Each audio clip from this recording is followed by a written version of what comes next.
Սամվել Կարապետյանը տեղափոխվել է Երևան կենտրոն քրեակատարողական հիմնարկ։ Փաշինյանը շարունակում է հեծի պետականացման մասին խոսել։ Ալիևը հաստատում է 5 տարի է խաղաղություն է հաստատվել, բայց Ադրբեջանում։ Շնորհավոր աշխարհ եւ Իսրայել մի կրակիչ, Թրամփի հակասական հայտարարություններն ու հակասական իրավիճակը Իրան-Իսրայել հակամարտությունում։ Սրանք են այս թողարկման գլխավոր թեմաները, դուք դիտում եք Alpha News Room-ը, ես Գառնիկ Զաքարյանն եմ, բարև ձեզ։ Լոս Անջելեսյան մեր տաղավարից ինձ հետ աշխատելու է Արթուր Սահակյանը։ Արթուր։ Ողջույն Գառնիկ, այսօր կխոսենք իհարկե այն մասին, թե ինչ են խոսում Միացյալ Նահանգներում կապված Իրան-Իսրայել խաղաղության այսինքն պայմանավորվածության մասին,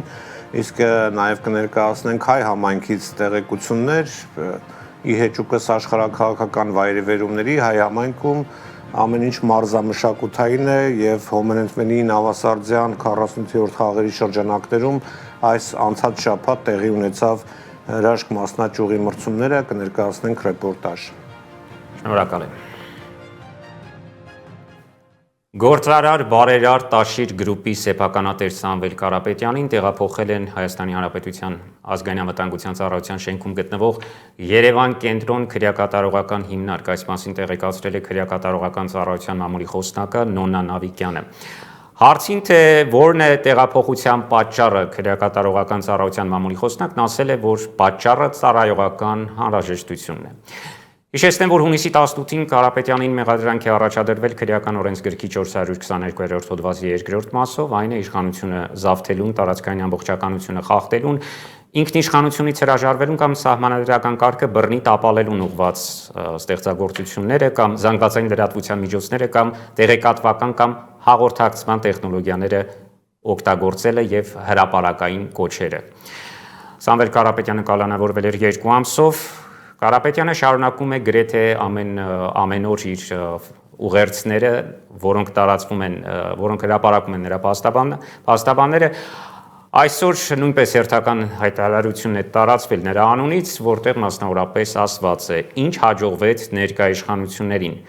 Քաղաքական դաշտը վերածվեց կրկեսի, ազգային ժողովը վերածվեց ձեռնամարտի մի մեծ ռինգի։ Չդիմանալով օբյեկտիվ քննադատություններին, հատկապես այնպիսի ուժեղ կին քաղաքական գործիչների հնչեցրած, ինչպիսիք են օրինակ Աննա Գրիգորյանը, Քրիստինե Վարդանյանը, Ագնեսա Խամոյանը, Աննա Մկրտչյանը, Թագուհի Թովմասյանը եւ այլ փոքրիկ խմբակը չունենալով ոչ մի պատասխան, ժամանակ առ ժամանակ նետվում է ձեռնամարտի կանանց պաշտպանող քաղաքական գործիչների հետ։ Ուզում եմ պարզաբանել, թե ինչ է կամ ովքեր են այդ փոքրիկ խմբակը։ Քաղաքացիական պայմանագրի այդ անդաստիարակ հարգանք չունեցող թևն է, որը նվազագույն ակնարկից պատրաստ է հոշոտել երկրի բոլոր արժեքները, նսեմացնել բոլոր սրբությունները։ Վստահ եմ, որ այդ խմբակի մեջ էլ կան պարկեշտ անձնավորություններ, որոնց համար եւս այս ամենը մեղմ ասած զզվելի տհաճ է։ Նրանց խորհուրդ եմ տալիս չվախենալ, չմոռանալ պարզ մարդկային արժեքները, չդառնալ հայ ազգի նզովյալներ։ Շատ բան պետք չէ, պետք է փորձել առերեսվել մեր ժողովրդի հետ, ժողովրդի առաջ արտաբերել ես հայ եմ բառերը։ Շուտով մենք միասին ներքին համերաշխություն ենք ունենալու, պայքարելու ենք, շարունակելի, ասված է հայտարարության մեջ։ Այս ֆոնին Նիկոլ Փաշինյանը շարունակում է հրապարակային խոսել իր մտադրությունների մասին, որոնք առնչվում են հեծին եւ հեծը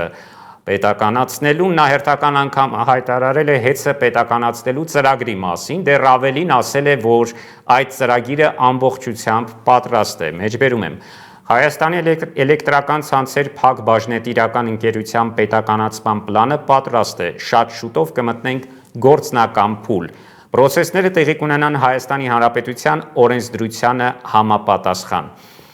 Ես հիշեցնեմ, որ Սամվել Կարապետյանը Հայաստանի էլեկտրական ցանցեր ընկերության սեփականատեր է դարձել 2015 թվականին, նա ընկերությունը գնել է ռուսական Ինտեր-Ռաոես ընկերությունից։ Մինչ Հայաստանի վարչապետը խոսում է հայ-ադրբեջանական խաղաղության մասին, Ադրբեջանի նախագահ Իլհամ Ալիևը խոսել է այն մասին, որ Ադրբեջանում արդեն 5 տարի է, ինչ կայուն խաղաղություն է հաստատվել։ Մեջբերում եմ, Ադրբեջանում արդեն 5 տարի է, ինչ խաղաղությունը լիովին ապահովված է, եւ իհարկե որքան շուտ խաղաղություն ապահովի մեր սահմաններից այն կողմ, այնքան լավ կլինի այդ երկրների եւ բնականաբար մեզ համար։ Այս մասին ասել է Ալիևը եւ մասնավորապես հավելել. իրականությունն այն է, որ այսօր մեր երկիրն ամբողջ աշխարհում հայտնի է որպես կայունության զարգացման առաջընթացի տարածք եւ մենք այս համբավը վաստակել ենք մեր սեփական աշխատանքի, քրտնաջան աշխատանքի եւ մտածված քաղաքականության շնորհիվ։ Նոր եւ հակասական զարգացումներ Իրան-Իսրայել հակամարտությունում։ Երեք Իսրայելը, ներողություն, երեք Իրանը ի պատասխան Միացյալ Նահանգների հարվածների, ինչպես եւ խոստացել է, հրթիռակոծել է Մերձավոր Արևելքում տեղակայված Միացյալ Նահանգների ռազմաբազաներին Քաթարում, Բահրեյնում, Իրաքում։ 6 հրթիռ է արձակվել Կատարում գտնվող Ալուդեյդ բազայի վրա, Դոհայում հնչել են պայթյունի ձայներ, Իրաքում գտնվող Ամերիկայի բազայի վրա ևս հրթիռներ են արձակվել, Իրաքի ամերիկյան ավիաբազայում հայտարարվել է մարտական պատրաստության ռեժիմ, անձնակազմին հրահանգվել է պատասպարվել բունկերներում։ Արաբական Միացյալ Էմիրությունները Քաթարը առժամանակ փակել են իրենց օդային տարածքը, Բահրեյնում հայտարարվել է օդային տագնապ։ Այս ֆոնին Թրամփը շնորհակալություն է հայտնել Իրանի Իսլամական Հանրապետությանը հրթիռակոծումից առաջ զգուշացնելու համար Միացյալ Նահանգներին, որպեսզի վերջինս իր ռազմաբազաներից դուրս բերի զինվորներին։ Այդ ընթացքում Կատարը հայտարարել է, որ իրենց պաշտպանության նախարարությունը դիմակայել է Իրանի հարվածներին եւ առաջիկայում պատրաստվում են հակահարված տալ Իրանի Իսլամական Հանրապետությանը, բայց շատ չանցած Արաբական Միացյալ Էմիրությունները, Քաթարը, Բահրեյնը, նույնիսկ անգամ Իսրայելը բացել են իրենց օդային տարածքը, իսկ Թրամփը շնորհակալական հաղորդագրություն է հղել համայն աշխարհին, որտեղ մասնավորապես ասված է. Շնորհավորում եմ բոլորին։ Լիովին համաձայնեցված է, որ Իսրայելի եւ Իրանի միջև կլինի ամբողջական եւ լիակատար հրադադար 6 ժամվա ընթացքում։ Երբ Իսրայելն ու Իրանը կավարտեն իրենց ընթացիկ գործողությունները, որը 12 ժամ կտևի, ապա պատերազմը կհամարվի ավարտված։ Պաշտոնապես զինադատարը կսկսի Իրանը, 12 ժամ անց Իսրայելը, իսկ 24-րդ ժամի ավարտին աշխարհը կնշի 12-օրյա պատերազմի պաշտոնական ավարտը։ Յուրաքանչյուր կողմի զինադատարի ժամանակ մյուս կողմը կմնա խաղաղ եւ հարգելի, մասնավորապես ասել էր Թրամփը, սակայն ժամեր անցած Իսրայելի բանակը հայտարարել է, որ Իրանը խախտել է հրադադարի ռեժիմը, Իրանից Իսրայելի ուղղությամբ հրթիռ է արձակվել, որի կադրերը դուք հիմա տեսնում եք ձեր էկրաններին։ Իսրայելի հյուսիսում տագնապի ազդանշաններ են հնչել Իրանից Իսրայելի տարածք արձակված հրթիռների հայտնաբերումից հետո հանրությանը խնդրվում է հետևել ներքին ճակատամարտի հրամանատարության հրահանգներին, այսպիսի հաղորդագրություններ տարածվել Իսրայելի կողմից։ Այս պահին օդային ուժերը գործում են անհրաժեշտության դեպքում կասեցնելու եւ հակահարված տալու համար, սպառնալիքը վերացնելու գործոնով պայմանավորված, ասվել էր Իսրայելի կողմից տարածված հայտարարությունում։ Եվ ահա այսօր էլ ըստ ԶԼՄ-ների Իսրայելն է հարվածում Թեհրանի մերձակայքում գտնվող ռազմական ենթակառուցվածքին։ Իսրայելի պաշտպանության նախարար Կացը հայտարարել է, որ հրահանգել է Իսրայելի բանակին ուժեղ պատասխան տալ Իրանի կողմից հրադադարի խախտմանը։ Իրանը հերքում է հրադադարի հայտարարությունից հետո իրանական տարածքից հրթիռներ արձակելու մասին տարածված հաղորդագրությունները, այնուհետև Թրամփը սկսում է գրառումների արշավ, գրառումների մի շարք, որի բովանդակությունը այդքան էլ այս անգամ դրական չէր եւ տարբերվում էր նախորդներից։ Մասնավորապես ասել է, հրադադարը ուժի մեջ է մտել, խնդրում եմ չխախտել այն, Իսրայել մի նետիր այդ ռումբերը, եթե անեք դա լուրջ խախտում կլինի։ Եվ Իսրայելը եւ Իրանը խախտել են հրադադարի ռեժիմը։ Ես գոհ չեմ Իսրայելից, նաեւ գոհ չեմ Իրանից, բայց շատ դժգոհ եմ Իսրայելից։ Մասնավորապես ասել է Թրամփը իր մի շարք գրառումներում։ Արթուր, ինչ է կատարվում Միացյալ Նահանգներում, Թրամփը ցայտնոտի մեջ է, չի հասկանում ինչ է անում։ Չէ, Թրամփը շատ լավ հասկանում է ինչ է անում, Գառնիկ, պարզապես Իսրայելի կողմից հերթական իմ տպավորությամբ սաբոտաժն է եղել, այսինքն եղել է համաձայնություն, որ պետք է կողմերը ուրեմն խաղաղություն հաստատեն, հրադադար հաստատեն եւ այդ հրադադարը պետք է իրականանար 12 ժամ, ինչպես դուք նշեցիք։ Բայց պարզվում է դրանից հետո Իսրայելը նոր այսպես օդուժ է ուղարկել Իրան եւ այդ ընթացքում եղավ Թրամփի շատ կտրուկ եւ խիստ հայտարարությունը, որը շատերի համար անսպասելի էր,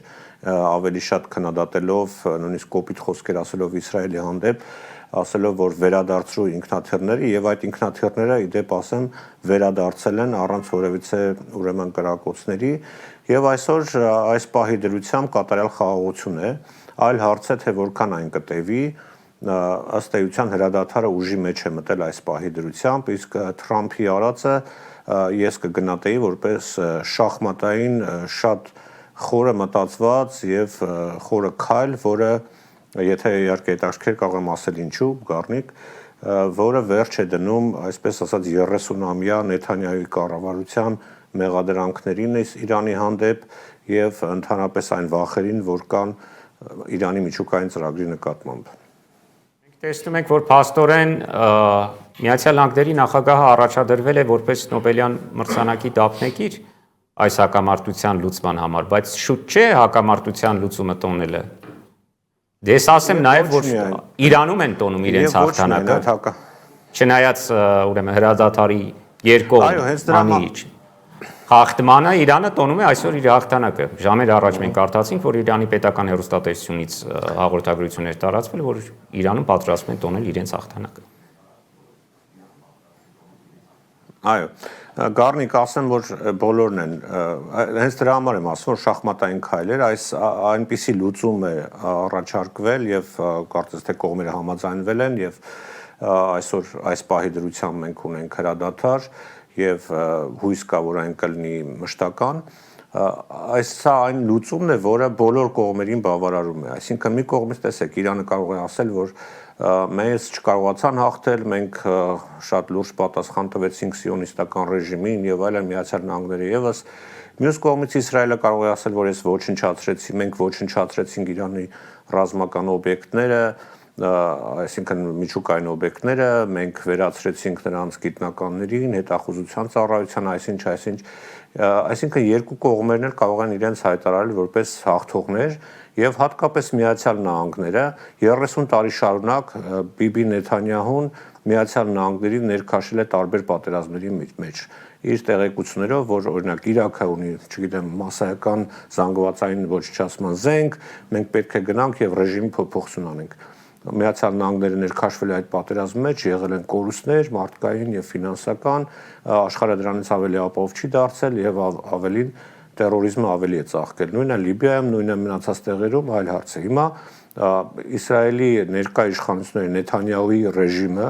հերթական փորձ արեց Միացյալ Նահանգներին նախ սաբոտաժի ենթարկեց բանակցությունների փուլը, երբ որ գիրակի օրը սպասվում էր ուրեմն հերթական բանակցությունները Միացյալ Նահանգների եւ Իրանի միջև, իրենք հարձակվեցին Իրանի վրա։ Դա սաբոտաժ էր եւ բայց կարողացավ Միացյալ Նահանգները Թրամփը որի մասին մեկ շաբաթ առաջ միասին խոսում ենք, որ այստեղ մեծ դժգոհություն կա այն մասին, որ Թրամփը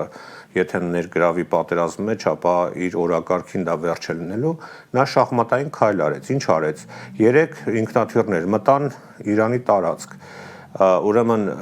ռմբակոծեցին միջուկային օբյեկտները, չեղավ ոչ մի զոհ, ոչ իրանական կողմից, ոչ Միացյալ Նահանգների կողմից դուրս եկան։ Այսինքն մի հավելում, այս շախմատը երկկողմանի շախմատ է։ Այս շախմատը երկկողմանի շախմատ է։ Տեսա միայն Թրամփի շախմատ։ Շատ դավադրապաշտության դաշտ չմտնենք իհարկե, բայց Չէ, բնականաբար։ Գիտեք ինչ, ինձ թվում է Իրանի, այսինքն տեսեք, եղավ տեղեկատվություն, որ մինչև Իրանի այդ միջուկային օբյեկտների վրա արձակվելը, այսինքն ռումբեր նետելը, ամերիկյան կողմը տեղյակ է պահել Իրանին եւ ասելու համար, որ այնտեղ մարդիկ չլինեն, որպեսզի զոհեր չլինեն, այսինքն իրանական կողմը նախապես տեղյակ է եղել նույնիսկ Իրանի կողմից ասում են, որ մենք այդ ուրանը տեղափոխել ենք եւ այլն, ամեն դեպքում այսօր Իսրայելը այլևս չի կարող ասել, որ գիտեք ինչ, Իրանը հեսա մի շաբաթից միջուկային զենք է ունենալու, մի ամսից միջուկային զենք է, միշտ դրանք արդեն 30 տարի շարունակ դա ասում էին։ Ներողություն Արտուր, իսկ ինչու չի կարող ասել, իսկ ինչու չի բոլոր նախագահները Իսկ ինչու չի կարող ասել, երբ որ Իրանը հայտարարում է նախագահները Խնդրեմ, քեզ եմ լսում, այո։ Հասկացա ինչ ես ասում, գիտեք, եթե նույնիսկ Ուրանը տեղափոխվել է այդ իր Ուրանը հարստացնելու եւ միջուկային զենք ստանալու համար, ես իհարկե մասնագետ չեմ, բայց դրա համար պայմաններ են պետք, այսինքն պայմաններից մեկը նաեւ այդ Ֆորդոյի օրինակ այդ ուրեմն վայրներ, որը ռմբակոծության է ենթարկվել։ Իսկ նման պայմաններ ստեղծելու համար ժամանակ է պետք եւ դա այնպես չի, որ վաղը մյուս օրը կարող է նորից իր ուրանի հարստացում եւ միջուկային ծրագիր լինել։ Դրա համար առնվազն մի քանի տարի Իսրայելը այլևս չի կարող պատճառաբանել, որ Իրանը շուտով զենք կունենա միջուկային եւ դա մեզ սպառնում է եւ այլն։ Այսինքն Թրամփը ինչ արեց, վերջ դրեց այդ պատճառաբանությանը, որը միշտ օգտագործվել է Միացյալ Նահանգների ներքաշելու Իրանի դեմ պատերազմի մեջ։ Եվ մյուս կողմից այսօր գիտեք Միացյալ Նահանգներում, այսպես ասենք, արթնացում տեղի ունեցավ, այս ընթացքում, այս 12 օրերի ընթացքում հասարակությունը բաժանվել էր երկու մասի։ Ուրեմն մի կողմից իսրայելական լոբին, մյուս կողմից ուրեմն նեոկոնների, այսպես ասած, կամ պատերազմի կուսակցությունը, որոնք ծառայում են կարելի ասել ռազմաարդյունաբերական ինդուստրիային, իրանք կողմ են ցանկացած պատերազմի, միայն թե զենք ծախի, որտեղ դա խոշոր եկամուտ է ենթադրում, այս մարտիկ եւ մյուս կողմից Թրամփի հիմնական հենասյունը հանդիսացող MAGA շարժման կողմնակիցները այսպես բախման մեջ էին։ Եվ այդ ընթացքում բազմաթիվ օրինակներով ամերիկյան հասարակությունը հասկացավ, թե ինչ է իրականում Իսրայելը Միացյալ Նահանգների համար, թե ինչպես է 30 տարի շարունակ նույն Իրանի հարցում Իսրայելը օգտագործել Միացյալ Նահանգներին, որը արժեցել է տասնյակ հազարավոր կյանքեր, ոչ միայն Իրանի դեմ, այլ նաև նույնը տեղի ունեցել Իրաքում, Լիբիայում, Սիրիայում, Աֆղանստանում եւ մնացած բոլորը եղել է Իսրայելի պատճառով, նույն Նեթանյահուն բազմաթիվ անգամներ 30 տարի շարունակ կրկնել է նույն արտահայտությունը, որ մի քանի ամսից Իրանը ունենալու է միջուկային զենք, մի քանի ամսից, մի 15 օրից շատ մոտ է արդեն համարյա ստեղծել են։ Հիմա արդեն այդ խոսակցությունները չկան եւ ամերիկյան հասարակության աչքերը կարելի ասել բացվեց։ Եւ ասեմ ձեզ, նաեւ նախկինում Իսրայելի դեմ խոսելը դա կարելի ասել հանցագործություններ անմիջապես պիտակավորում են, որ դու անտիսեմիտից, հակասեմիտ ես։ Իհարկե հիմա էլ կան այդպիսի պիտակավորումներ, բայց հասարակությունն այլևս չի վախենում խոսել այդ մասին։ Եվ այսօր արթնություն կա, մի տեսակ հասարակության մեջ արթնություն կա եւ շատերը նույնիսկ հարց են բարձրացնում, ինչով է Իսրայելը Ամերիկայի բարեկամը։ Նրանով, որ միշտ ներքաշել է պատերազմների մեջ, որը տասնյակ հազարավոր կյանքեր է խլել ամերիկյան զինվորներից եւ 3 տրիլիոն դոլար է արժանացել այդ թե իրականում ինչ է տվել Իսրայելը Միացյալ Նահանգների բացի կորուստներից եւ այդ հարցի պատասխանը մնում է օդում։ Ինչ վերաբերում է Թրամփի խաղաղության մրցանակին, կարծում եմ վերջին մի քանի օրերին այդպիսի հրապարակում եղավ, թե ինչեր է կանխել այս 4 ամսվա ընթացքում իդեպ։ Եվ դա միայն ամենագլխավորը իհարկե Իրան-Իսրայելն է եւ հույս ունենանք, որ այդ խաղաղությունը մշտական կլինի, եթե չլինի, ապա Թրամփը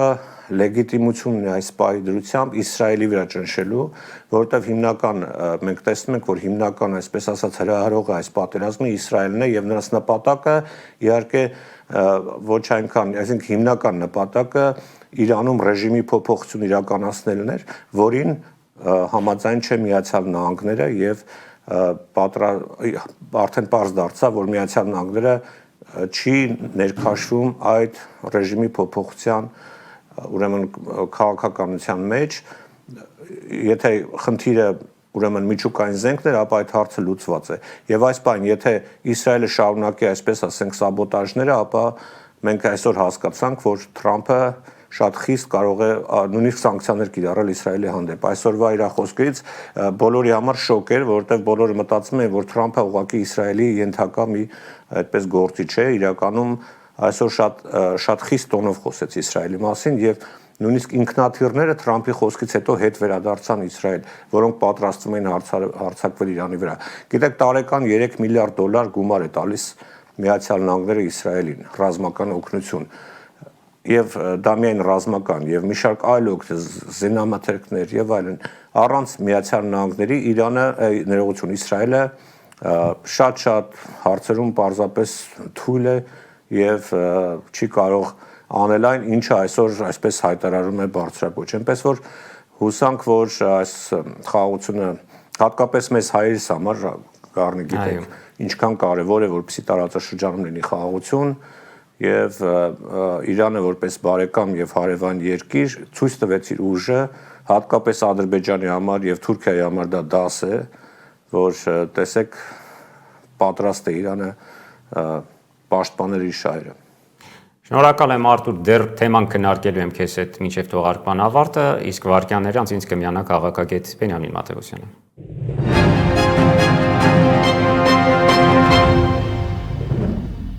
Բենյամին, մենք պատմականորեն Իրանի դեմ բարոյական հաղթանակ տանելու փորձ ենք ունեցել։ Որքանով Իրանի այս հաղթանակը համարենք բարոյական հաղթանակ Իսրայելի դեմ, Միացյալ Նահանգների դեմ։ Այսօր մի քիչ շահագործեցինք շախմատ բառը, սա ուղղակի արձանագրենք, ինչը վերաբերվում է բարոյական հաղթանակի եւ այլնի, այստեղ շատ կարեւոր է թե դու ինչ նկատի ունես, երբ որ ասում ես հաղթանակ։ Արտուրն էլ իրականում բավականին մանրամասն սրան անդրադարձավ։ Իսրայելում կարող են իսկապես համարել, որ սա իրենց հաղթանակն է, որովհետև իրենց գնահատմամբ Իրանի միջուկային ծրագիրը ոչնչացված է կամ գոնե տարբեր փորձագետներ, տարբեր գնահատականներ են նշում 5-ից 10 տարի հետաձգվել է իրանական ծրագրի տրամաբանական ավարտերը հետ են գցել, այսպես ասած իրանական միջուկային ծրագիրը հիմա երևի 30% է, 20%։ Նմանատիպ ինչ-որ մի բան Ամերիկայի Միացյալ Նահանգների նախագահ Դոնալդ Թրամփը եւ ես այստեղ կառաջարկեի մեր հարգելի գործընկերներին ցույց տալ այդ համապատասխան նամակը, որը ամերիկյան կոնգրեսմեններից մեկը արդեն Նոբելյան մրցանակ շնորհելու համար ուղարկել է Նոբելյան կոմիտեին Դոնալդ Թրամփին, նա կարող է շարունակել ասել, որ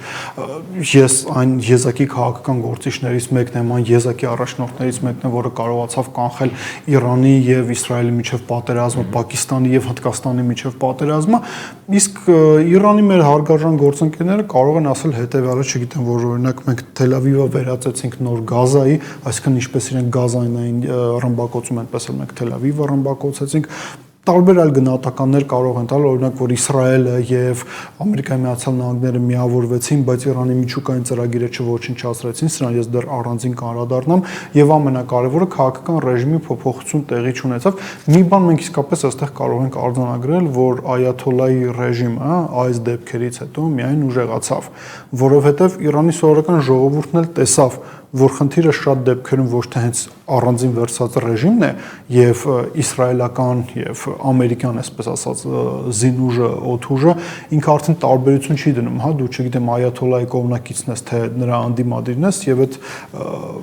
անօթաչու թռչող սարքերը, հարվածային այլ գործիքները իրենք տարբերություն չեն դնում եւ իրենք ոչնչացնում են բոլորին եւ այստեղ կրկին ասենք Այաթոլլայի ռեժիմը պարզապես այստեղ հաղթող դուրս եկավ, որովհետեւ այն ամեն ինչը տասնամյակներ շարունակ քարոզվում էր, որ Ամերիկայի Միացյալ Նահանգների Իսրայելի համար թշնամին ոչ թե առանձին վերջած ռեժիմն, այլ մի ամբողջ երկիր, մի ամբողջ պետություն, դրա ականատեսը եղան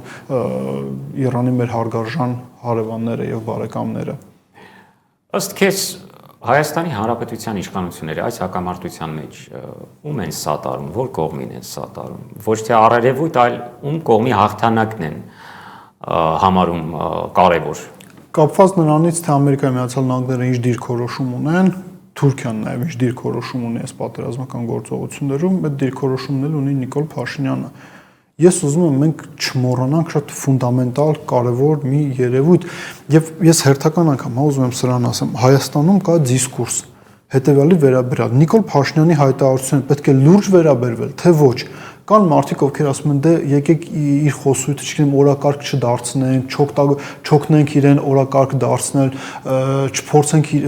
իր եւ այս դեպքում արդեն նաեւ շատ է Աննա Հակոբյանի խոսույթը հանրային քննարկման առարկա դարձնել, բայց իրականությունը ցույց է տվել մի պարզ բան, շատ բաներ, ինչը Նիկոլ Փաշինյանը պատրաստվում է անել կամ մտադրություն ունի իրականացնելու կամ խորքային մոտեցումներն են, Նիկոլ Փաշինյանը շատ բաներ հրապարակային ասում է։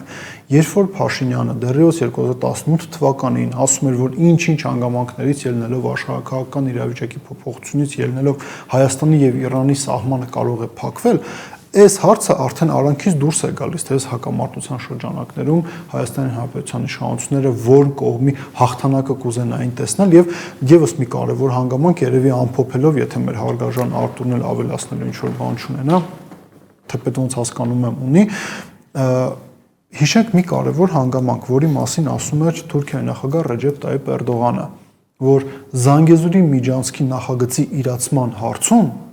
խոչընդոտ է հանդիսանում Իրանի Իսլամական Հանրապետությունը, այսինքն ոչ թե Նիկոլ Փաշինյանը, այլ Իրանի դիրքորոշումը։ Եթե այս 12 օրյա պատերազմը երկար էր, այսինքն չգիտեմ 112, 212 օր տևեր կամ ավելի շատ, օրինակ ինչպես ռուս-ուկրաինական պատերազմը, Նիկոլ Փաշինյանի համար, հիմա դրան էլ կանդրադառնամ, Նիկոլ Փաշինյանի համար սա պատմական հնարավորությունների շատ լայն մեծ պատոհան կլիներ,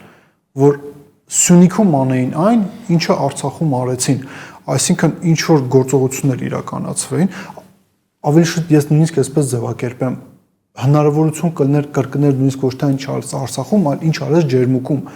որտեվ ագրեսիա տեղի ունեցավ, կառավարելի ագրեսիա, դրանից հետո հանձնվեց Արցախի Հանրապետությունը եւ Հայաստանում դա ներկայացվեց որպես մեծ հաղթանակ, բայց այստեղ կա եւս մի կարեւոր վտանգ, եթե դավադարապաշտական ծրագրերի եւ այլի մեջ քննարկումների մեջ չընկնենք, բայց եթե մեր հիմնավոր կասկածները իսկապես ապացուցվեն եւ կողմերը այսպես հա ձևակերպենք ֆորմալ միմյանց ռմբակոծում էին, բայց արդեն նախապես ամեն ինչ պայմանավորված էր եւ դա հանգեց մի իրավիճակ, երբ որ բոլորը փորձում են ներկայացնել, որ իրենք հաղթել են այս պատերազմում, ով ասաց, որ նույնը չի կարելի անել նաեւ Հայաստանում։ Կրկին ասում, մենք դրա փորձը արդեն ունենք, երբ որ դու ինչ-որ մի բան հանձնում ես եւ դա ներկայացնում ես որպես հաղթանակ։ Նիկոլ Փաշինյանը Արցախը երբ որ հանձնեց 20 թվականին սկզբնական փուլում, հա, դա ներկայացնում էր որպես հաղթանակ։ Մենք հանձնեցինք, չգիտեմ, Շուշին, բայց 25-35-45,000 զինվոր փրկեցինք, հետո հանձնեցինք Արցախը, բայց փրկեցինք Հայաստանի Հանրապետությունը։ Իրանի եւ Իսրայելի միջև տեղի ունեցածը, եթե ծրագրավորված էր, պայմանավորված էր Ամերիկայի Միացյալ Նահանգների նաեւ ներգրավմամբ, բայց Նիկոլ Փաշինյանը սա հիանալի հնարավորություն է նույնը անել նաեւ Հայաստանի հետ։ Մենք պետք է անկեղծ լինենք ինքներս մեր հետ եւ այս ամենի մասին խոսենք։ Արթուր Կապված Զանգեզուրի միջանցքի հետ իհարկե համաձայն եմ Բենյամինի հետ, բայց կարծում եմ, որ այսօր Իրանը շատ ավելի հզոր դուրս եկավ այդ պատերազմից, հենց մեր շահերից բխող եւ Ադրբեջանի եւ նաեւ Թուրքիայի համար կարծես թե դաս է, որ Իրանի հետ այդպես չի կարելի վարվել եւ եթե Իրանն ասում է, որ կարմիր գիծ է ինձ համար Զանգեզուրի միջանցքը, ուրեմն պետք է իրանք շատ ավելի վախով այս պահին կարող են գործել եւ նաեւ ուզում եմ հավելել, որ վերջին եւ հարցնել իհարկե Բենյամինին, մենք չգիտեմ ձեր աչքով ընկել է թե ոչ, բայց կադրեր, այսինքն ֆոտոկադրեր էին շրջում ինտերնետում, որ կարծես թե իսրայելական արկը հայտնաբերվել էր Կասպից ծովի ինչ որ ավազաններից մեկում, ափերից մեկում, այսինքն Բաքվի տարածքում Եվ սա այդպես հպանցիկ անցավ, չէ՞ կարծում, որ այսօր դա Իրանի համար իհարկե նաև հերթական, այսպես ասենք, կարմիր լույս է, որ Ադրբեջանի հետ հարաբերությունների համար եւ չեք կարծում, որ այսօր մենք պիտի դա շատ լավ օգտագործենք։ Իհարկե Հայաստանի իշխանությունից դա չեմ սպասում, բայց ինչ կարելի անել այդ ուղղությամբ, ինչ եք կարծում։ Պարզ էր, որ Իսրայելը իհարկե բացահայտ չօգտագործեց Ադրբեջանի տարածքը, բայց ամեն դեպքում օգտագործել է եւ այդ արկը դրա վկայությունն է։ Արտուր, երեք Իրանի Իսլամական Հանրապետության դեսպանը Հայաստանի Հանրապետությունում հանդիպում ունեցել տեղացի փորձագետների, քաղաքագետների հետ, այստեղ հենց կոնկրետ ադրբեջանական այդ արկղի հետ կապված հարցեր հնչեցվել, ինչ գնահատական կա Իրանի Իսլամական Հանրապետությունում այս դեպքի վերաբերյալ, որ Կասպից ծովում հենց ադրբեջանական կողմից է հայտնվել է փաստացի ապացույցները, որ ադրբեջանական տարածքը օգտագործվել է Իրանի դեմ հարձակումներում, նույնիսկ Իրանի Իսլամական Հանրապետության դեսպանը հստակ գնահատական սրա վերաբերյալ չտվեց, այսպես ասեմ, մենք իհարկե կարող ենք փորձել սրա վերաբերյալ ինչ-որ գնահատականներ տալ հրապարակումները, բայց եթե Իրանում որոշում չկա այս ամենի վերաբերյալ, այսինքն Ադրբեջանի հետ մտնել առճակատման մեջ կամ պատասխան պահանջել այն գործողությունների համար, որոնք իրենք արեցին այս 12 օրվա պատերազմի ընթացքում, ապա ես կարծում եմ, այստեղ մեր կողմից մեկնաբանություններն ավելորդ են, բայց վերադառնալով Զանգեզուրի միջանցքի թեմային կամ Իրանի ներգրավվածությանը Հայաստանի տարածքային ամբողջականության պահպանման մեջ արձանագրենք հետևյալը. Զանգեզուրի միջանցք ասվածը կամ Սյունիքի դեմ ռազմական գործողությունը կարող էր եւս 12 օրվա ընթացքում էլ լիներ մի պայմանում, եթե Իրանի Իսլամական Հանրապետությունում այդ իշխանական ուղղաձիգը փլվեր, իշխանական բուրգը փլվեր, բայց մենք տեսանք, որ կառավարման համակարգը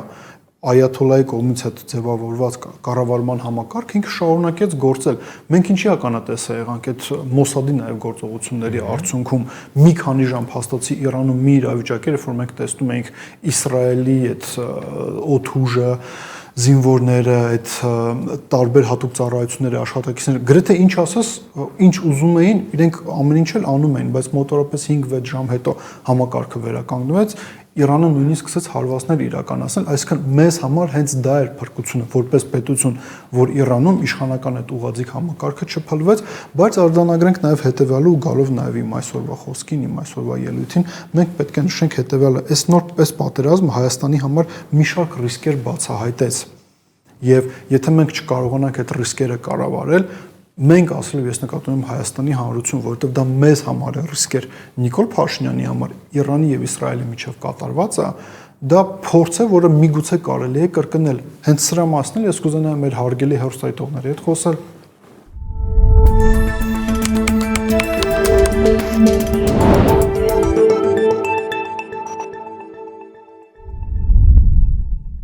Եվ այսպես պատերազմի իմիտացիա Իրանի եւ Իսրայելի միջև, թե ինչ ռիսկեր է պարունակում Թեհրանի եւ Տել Ավիվի միջև կատարվածը Հայաստանի տարածքային ամբողջականության համար, հարգելի հեռուստադիտողներ, հունիսի 22-ի առավոտյան հայտնի դառավ, որ ամերիկյան օդուժը հարվածներ է հասցրել Իրանի Իսլամական Հանրապետության միջուկային օբյեկտներին, դրա մասին հայտարարեց Ամերիկայի Միացյալ Նահանգների նախագահ Դոնալդ Տրամպը, նշվեց, որ 3 օբյեկտների, որոնք գտնվում են Սվահանում, Ֆորդոյում, Նատանզում, հարվածներ են իրականացվել ամերիկյան օդուժի կողմից, բայց ինչն էր հատկանշական, հարգելի հեռուստադիտողներ, ոչ ամերիկյան կողմը, ոչ իսրայելական կողմը մինչ այս պահը օբյեկտիվ մոնիտորինգի տվյալներ չեն ներկայացրել, որոնցից ելնելով մենք կարող ենք գալ եզրակացության, որ միջուկային օբյեկտները, միջուկային ծրագրի օբյեկտները ոչնչացված են։ Ավելին, մենք նաև ինչ տեղեկություն ստացանք այս մի քանի օրերի ընթացքում, ամերիկյան The Washington Post-ը հրապարակեց արբանյակից արված լուսանկարներ, որոնք արվել էին Ֆորդոյի միջուկային օբյեկտի հատվածում, որոնք արվել էին հունիսի 19-ին, այսինքն ամերիկյան հարձակումից 3 օր առաջ, մի շարք բեռնատարներ ըստ երևույթին կրիտիկական ենթակառուցվածքների համար անհրաժեշտ բոլոր սարքավորումները եւ այլ օբյեկտները Ֆորդոյից տեղափոխում էին մեկ այլ տեղ, այսինքն մենք մի կողմից ունենք մի իրավիճակ, երբ որ թե Ամերիկայի Միացյալ Նահանգները, թե Իսրայելը կարող են հայտարարել, որ իրենք ոչնչացրել են Իրանի Իսլամական Հանրապետության միջուկային ծրագրի համար կարևորագույն օբյեկտները, մյուս կողմից մենք ունենք այս լուսանկարները, որոնք մեզ մոտ կասկածի տեղ են տալիս, բայց նույնիսկ այս լուսանկարները չեն գալիս ապացուցելու, որ Իրանը կարողացել է փրկել իր միջուկային ծրագիրը։ Այսինքն մենք ունենք մի իրավիճակ, երբ որ բոլոր 3 կողմերն էլ մեզ իրականում չեն ասում, թե ինչ է կատարվել այս ընթացքում։ Դրանից հետո մենք նաև ինչի ականատես եղանք, արդեն հունիսի 24-ին Ամերիկայի Միացյալ Նահանգների նախագահ Դոնալդ Տրամպը հանդես եկավ հայտարարությամբ, ասաց, որ կողմերը դադարեցնում են ռազմական գործողություններ եւ հրադադարը հավերժ է լինելու, ավելին ինչպես մեր գործընկեր Արտուր Սահակյանն նշեց, նաև նա այսօր փաստացի իսրայելական օդուժին հրահանգեց վերադառնալ Իսրայել, հարվածներ չհասցնել Իրանի Իսլամական Հանրապետությանը, փաստացի պատերազմն ավարտվեց, գոնե պատերազմի այս փուլը, եւ արձանագրենք նաեւ հետեւյալ իսկապես բավականին հետաքրքիր պատերազմ ստացվեց, որովհետեւ պատերազմական գործողություններում ակտիվ ներգրաված 3 կողմերն են կարող են հայտարարել, որ իրենք հաղթել են այս պատերազմում։ Ամերիկայի Միացյալ Նահանգների նախագահ Դոնալդ Թրամփը, ինչպես արդեն նշեցինք, կարող է ասել, որ նա կարողացավ կասեցնել պատերազմը, որ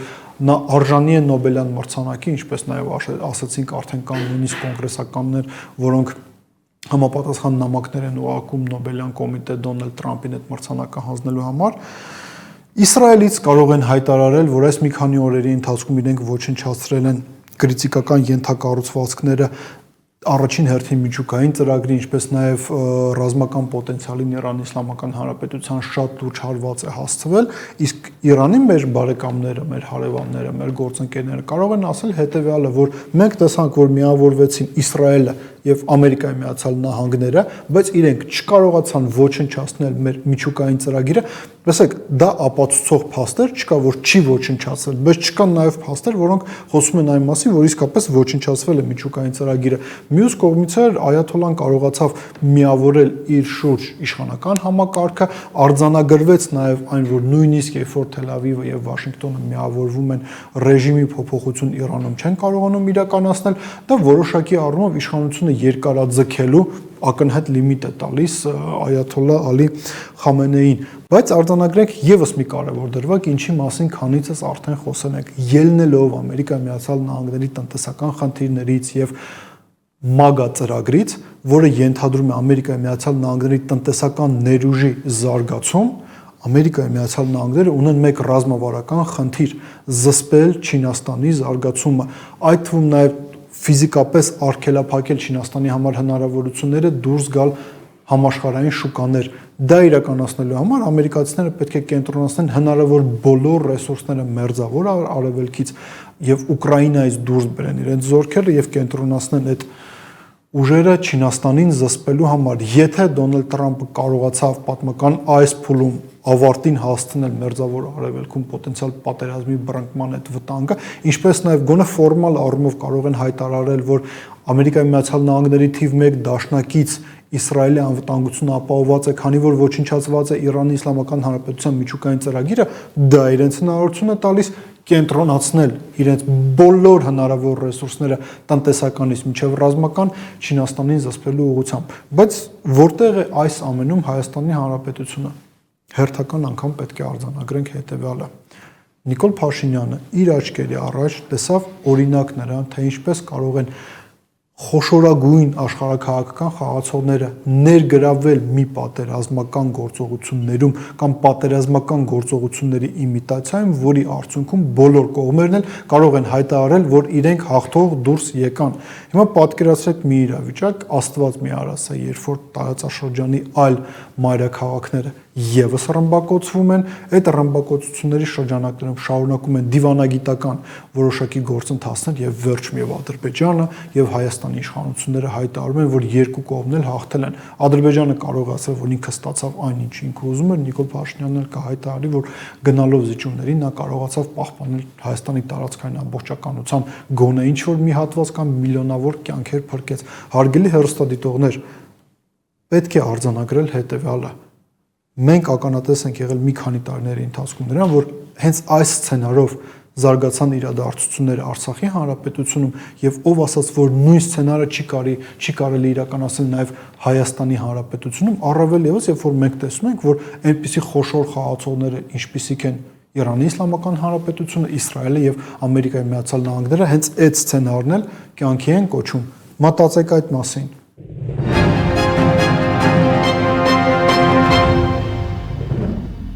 Alpha News-ում եք դուք դիտում եւ շարունակելով Իրան-Իսրայել հակամարտության թեման, ռազմական փորձագետ Պյոտր Կոլչին Alpha News-ի հետ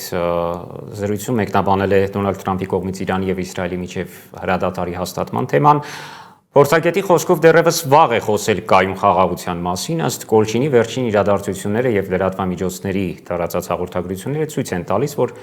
խաղաղությունը դեռևս 100%-անոց չէ։ В целом конфликт Ирана и Израиля стал уникальным явлением для современной истории. Буквально противодействие ведется дистанционным путем уничтожения стратегической инфраструктуры, военных объектов. Тем не менее, Это противостояние вызвало дестабилизацию всего региона Ближнего Востока и во многом поляризации настроений в нем. И, как мы сейчас видим, в целом говорить о устойчивом мире пока не приходится. Пока только-только намечаются очертания и основы, по которым может вестись диалог. И последние события и сообщения в СМИ показывают, что мир еще не стопроцентен. Но, тем не менее, считаю важным отметить, что сам разговор о перемирии, движение Тегерана и Тель-Авива в эту сторону начались через несколько часов после того, как глава МИД Ирана провел обстоятельный разговор с президентом России. Несмотря на то, что сейчас именно Трамп пытается больше всех представить себя миротворцем, но именно Россия с самого начала выступала с наиболее конструктивной позицией и помогала находить общие точки для диалога. И, по всей видимости, именно Москва внесла решающую роль в воссоздании самой возможности для диалога, для прекращения конфликта. Ռուսաստանի արտաքին գործերի նախարարության ՄԳԻՄՕ-ի միջազգային հետազոտությունների ինստիտուտի տնօրեն Մաքսիմ Սուչկովը Պրիմակովյան ընթերցումներ 11-րդ միջազգային գիտական եւ փորձագիտական ֆորումի շրջանակներում պատասխանել է Alpha News-ի հարցերին, մեկնաբանել է մասնավորապես Իրանին Միացյալ Նահանգների հարվածները եւ Մերձավոր Արևելքում հակամարտության ազդեցությունը Միացյալ Նահանգների արտաքին եւ ներքին քաղաքականության վրա։ Փորձագետի խոսքով Թրամփի վարչակազմը իսկապես փորձում է չմիջամտել այս հակամարտությանը ավելին, քան արդեն իսկ միջամտել է։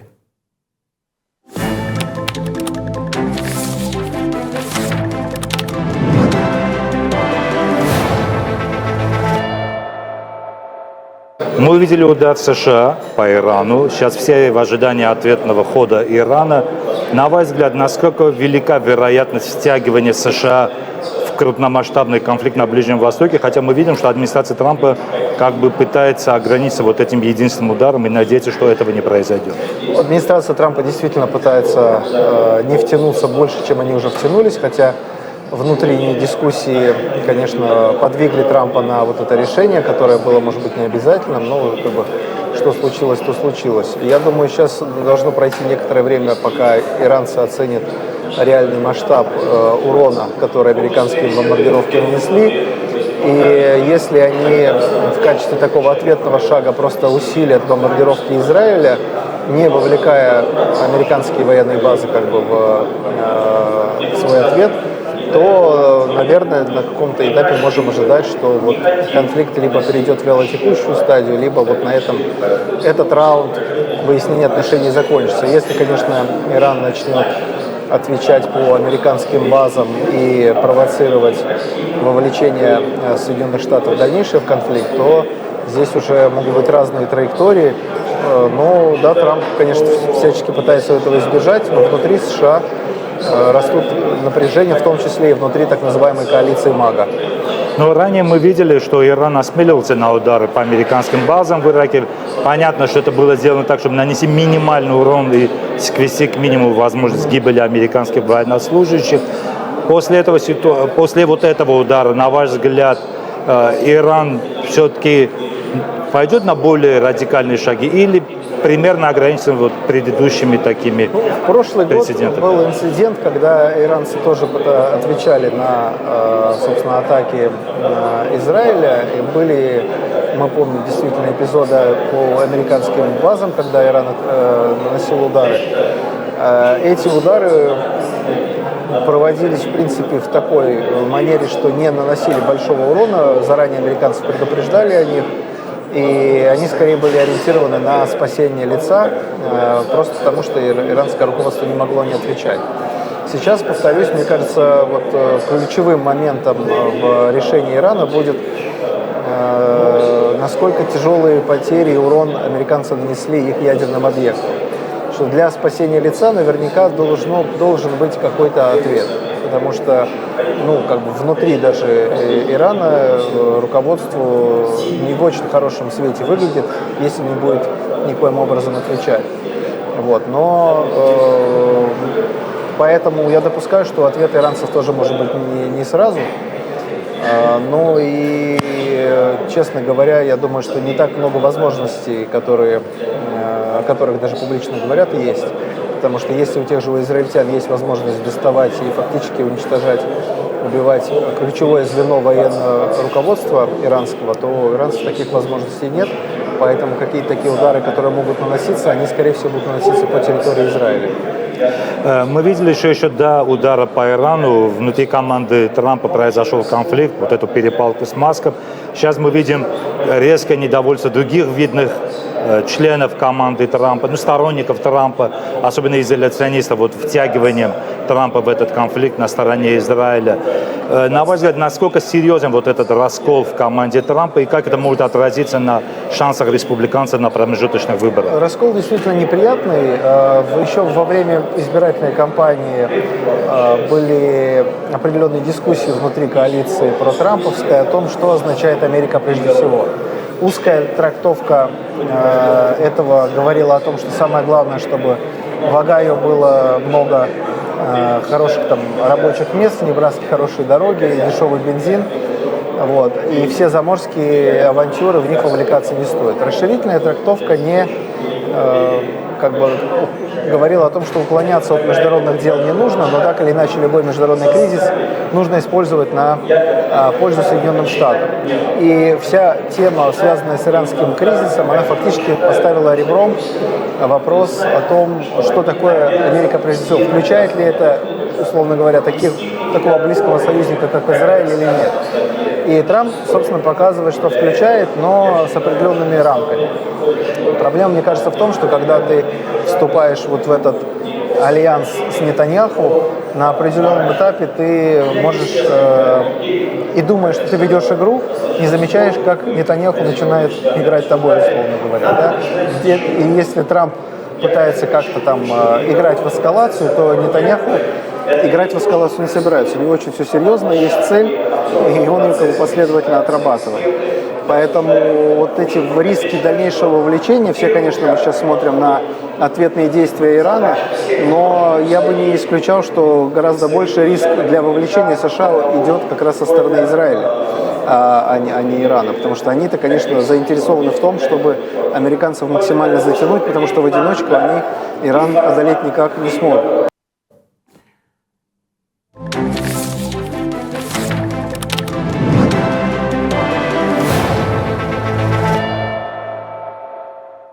Այս հարցազրույցի շարունակությունը կարող եք գտնել Alpha News-ի սոցիալական հարթակներում։ Arthur ըստ Fly ռադարի տվյալների այս պահին Իրանի օդային սահմանը բաց է, ինչը խաղաղության հույս է ներշնչում։ Այս 12 օրերի ընթացքում ենթադրաբար, վստահաբար Միացյալ Նահանգները մոնիտորինգի ենթարկեց Իրանի եւ ատոմային պոտենցիալը, միջուկային պոտենցիալը եւ ռազմական այլ պոտենցիալներ, հրթիռային պոտենցիալը մասնավորապես մենք կարող ենք ասել, որ փաստորեն մեր տարածաշրջանում Թուրքիան ինչ որ չափով պարտվում է Իրանին եւ Միացյալ Նահանգները ստիպված է լինելու այսուհետ աշխատել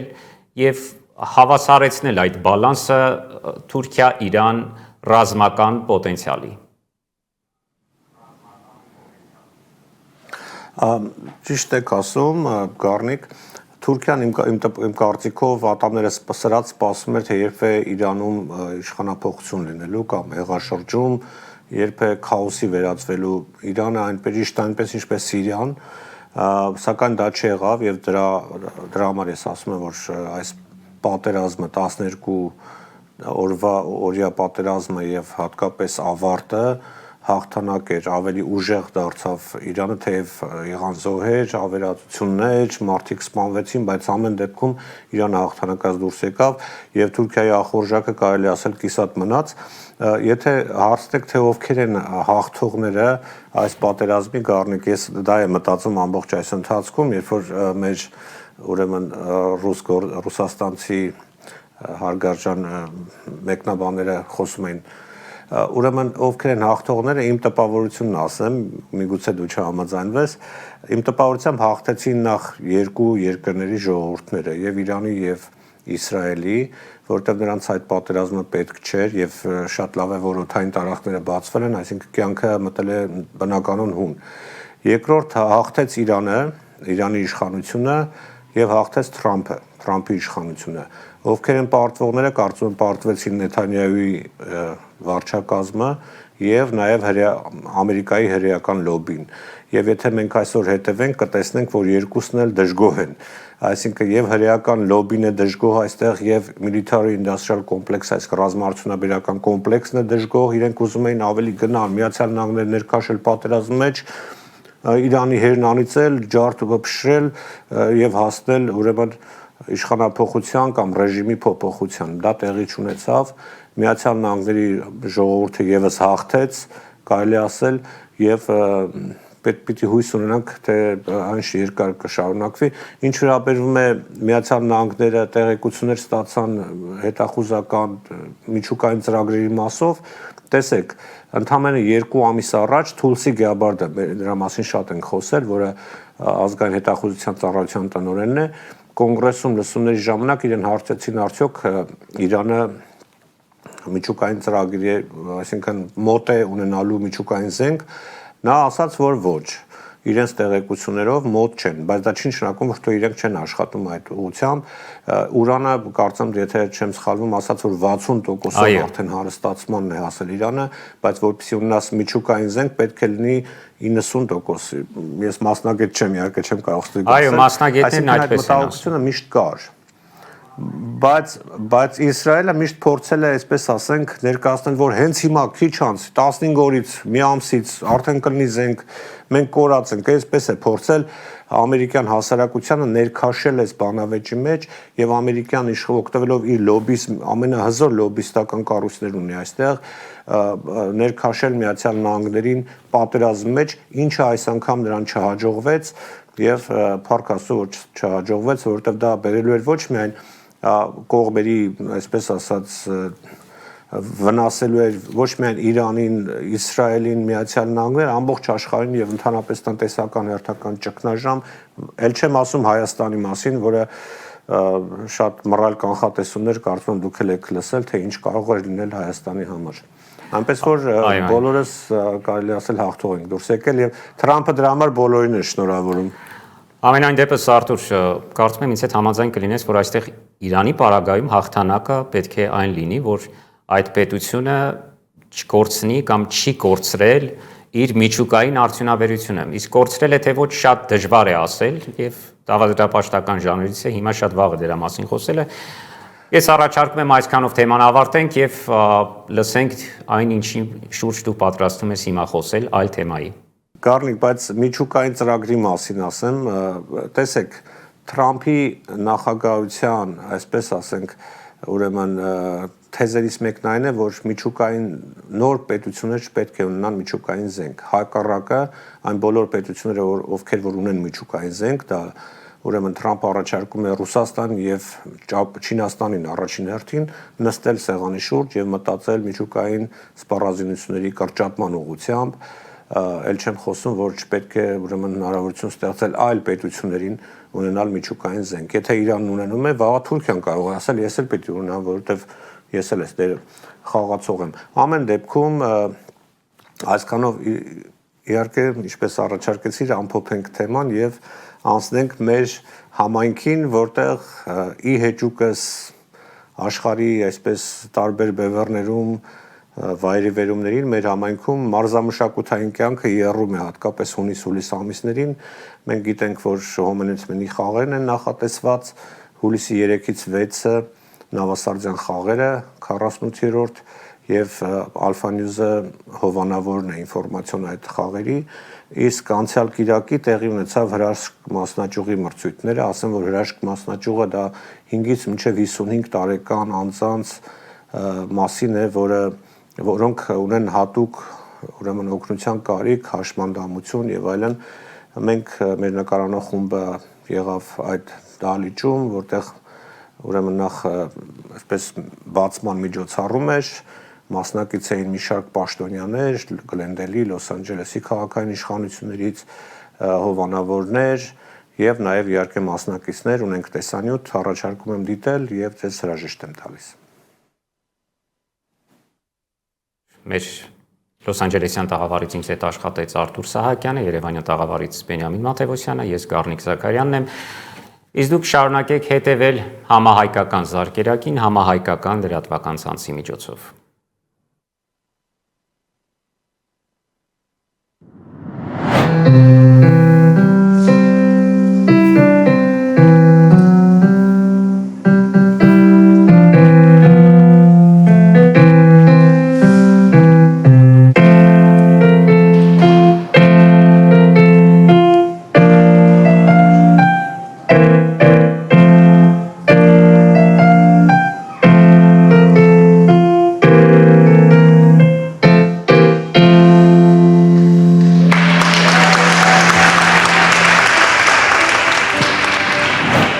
Հրաշք բաժանմունքը 7 տարիները ի վեր կյանքում քայլերով եւ գործունեությամբ կշարունակե իր առաքելությունը, միշտ հավատալով հոմենտմենի Փարսացիր նշանապանին։ Շրջանային վարչության անունով հարադեպ նորանոր հաջողություններ կմաղթենք հրաշքի աբակայի գործունեության։ Կուզեմ շնորհակալություն հայտնել ձեր բոլորին ներկայության, համագործակցության եւ շարունակական աջակցության համար։ Բոլորիդ բարձ կգադար եւ բարի եկած եք։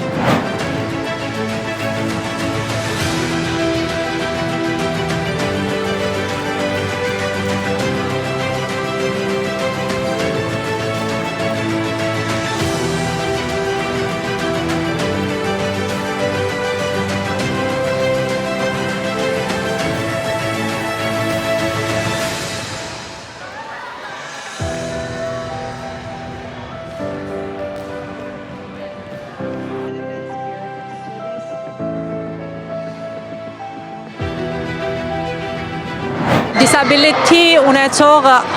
մարզիկներն են ամենը հավաքված այստեղ եւ մեր մեծ գոլը այն է որ կարողանանք inclusion-ը մեր հայ մշակույթի մեջ ցույց տանք հրաշքը ստեղծվել է 2018 թվին եւ այսօր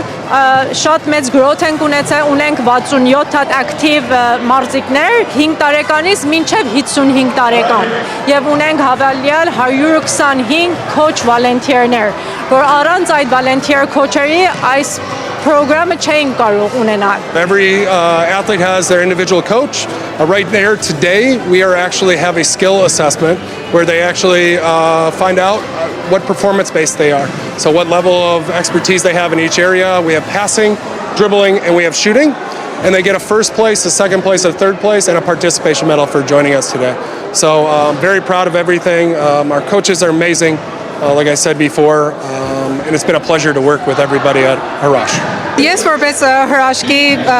ատլետի ծնող շատ ուրախ եմ որ իմ տղաս մասնակցում է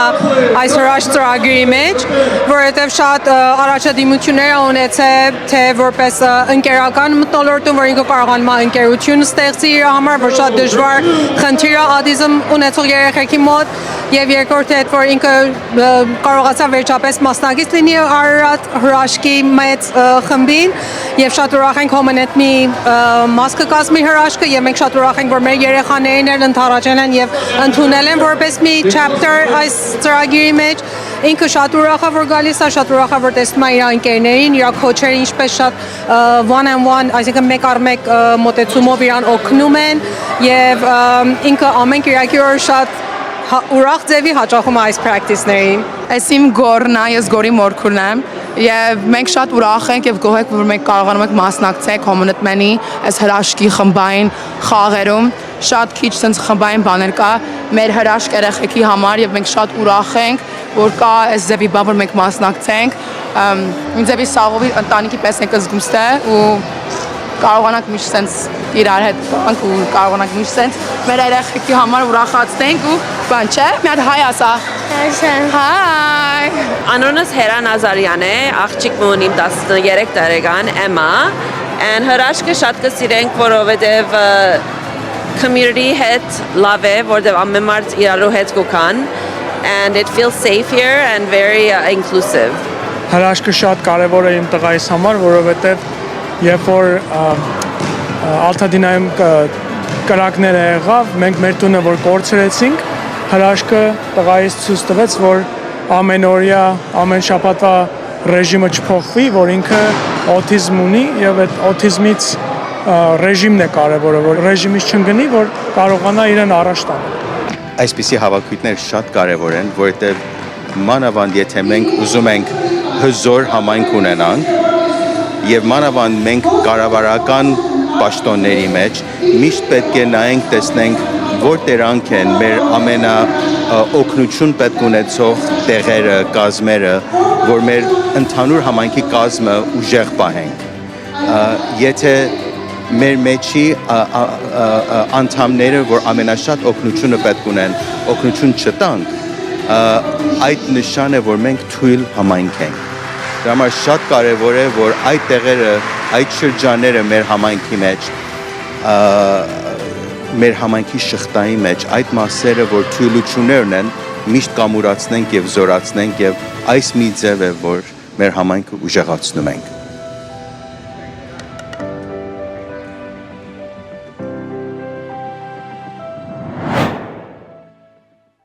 Այս տարի Հոմենտմենի 48-րդ նավասարդյան խաղերը եւ փառատոնը ներկայացնում է մեր լավագույն երգիչների՝ Արմենչիկ, Արմեն եւ Հակոբ, Քրիստինե Պեպելյան, Եվա Կանս, Հարութ Բալյան, Հովանես Շահբազյան, Գառնիկ Սարգսյան, Կարո Այրումյան, Նորո, Reincarnation, Ռոզալին, Սուրեն Արուստամյան, Սուրո, Տիգրան Ասատրյան եւ Yellow Heart։ Բաց մի թողեք Հոմենտմենի 48-րդ նավասարդյան խաղերը եւ փառատոնը, որը կանցկացվի Բիրմինգհեմ դպրոցում հուլիսի 3-ից 6-ը։ Այս տարի ավելի զվարճալի։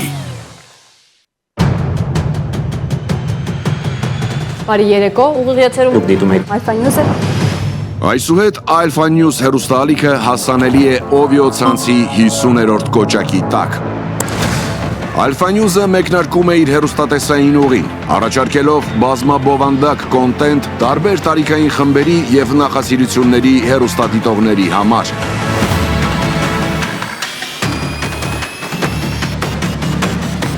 Լրատվություն, օրվա ամենահետաքրքիր ու թեժ թեմաները, խորքային ու համապարփակ վերլուծություններ, Հայաստանի, տարածաշրջանի եւ աշխարհի կարևորագույն իրադարձությունների ու երևույթների շուրջ։ Հարցազրույցներ հեղինակավոր ու ճանաչված անձանց հետ։ Աշխարհին հայտնի եւ անհայտ հայեր, պատմություններ, որոնք փոխել են աշխարհի պատկերը։ Մշակութային անդրադարձ, արվեստ, մշակույթ եւ նորարարություններ։ Եվ այս ամենը համեմված համաշխարհային կինոարտադրողների պրեմիերաներով, աղմուկ անած գեղարվեստական, վավերագրական ֆիլմերով եւ սերիալներով։